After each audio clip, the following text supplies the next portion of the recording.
অল্প পড়ে অনেকদিন মনে রাখার 5টি দুর্দান্ত সাইকোলজিক্যাল ও বৈজ্ঞানিক কৌশল যদি আপনার জানা থাকে তাহলে কেমন হয় বলুন তো।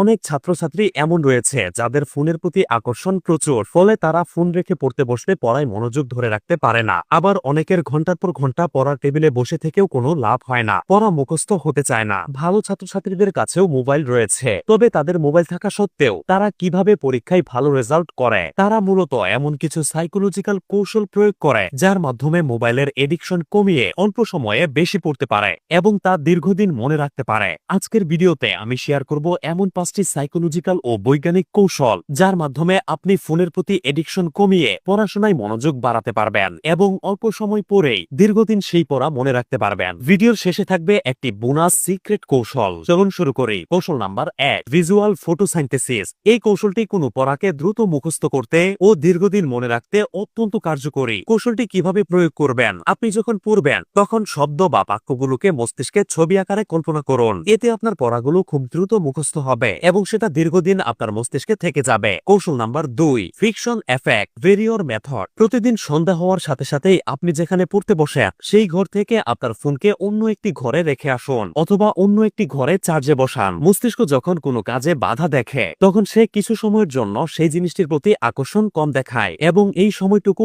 আপনি পড়াশোনায় মন দিতে পারেন। একেই বলে ফ্রিকশন এফেক্ট। কৌশল নাম্বার 3, ডোপামিন রিডাকশন। মোবাইলের স্ক্রিনকে কম আকর্ষণীয় করুন। মোবাইলের স্ক্রিন যতক্ষণ রঙিন থাকবে ততক্ষণ আপনার সেটির প্রতি আকর্ষণ থেকেই যাবে। তাই আপনার মোবাইলের স্ক্রিন সেটিংস থেকে ব্ল্যাক এন্ড হোয়াইট করে নিন। সোশ্যাল মিডিয়ার সকল অ্যাপের নোটিফিকেশন বন্ধ করে ফেলুন। রঙিন স্ক্রিন, একটু পরপর আসা নোটিফিকেশন এবং মেসেজ আপনার ব্রেনের ডোপামিন বাড়ায়, যা আসক্তি তৈরি করে। কৌশল নাম্বার 4, প্লে স্টোরে সার্চ দিন ফোন লক ফর স্টাডি লিখে। অনেকগুলো অ্যাপ চলে আসবে, যে কোনো একটি অ্যাপ ডাউনলোড করে নিন এবং যতক্ষণ আপনি পড়বেন ততক্ষণের জন্য এই অ্যাপগুলোর মাধ্যমে আপনার ফোন লক করে রাখতে পারবেন এবং যতক্ষণ আপনি পড়াশোনা করবেন ততক্ষণের আগে ফোনের লক কিছুতেই খুলবে না। এটা আপনাকে ফোন থেকে দূরে রেখে পড়ালেখায় মনোযোগ দিতে সাহায্য করবে। কৌশল নাম্বার 5, সিঙ্গেল ফোকাস রুল। একবারে শুধু একটি টপিকই পড়ুন। মাল্টিটাস্কিং মনোযোগ নষ্ট করে। একদিনে যদি সব পড়ে ফেলতে চান তাহলে কিছুই পড়া হবে না। তাই একদিনে শুধু একটি টপিক পড়ুন। এভাবে অল্প দিয়ে শুরু করুন, ধীরে ধীরে বাড়াতে থাকুন। চলুন এখন একটি অত্যন্ত কার্যকরী বোনাস সিক্রেট কৌশল জেনে নেই। Fixed your study environment. যে জায়গায় আপনি পড়াশোনা করেন অর্থাৎ আপনার পড়ার টেবিল, সেই জায়গাটি যেন শুধু পড়ার জন্যই হয়। পড়ার টেবিলে বসে কখনো ফোন ইউজ করবেন না,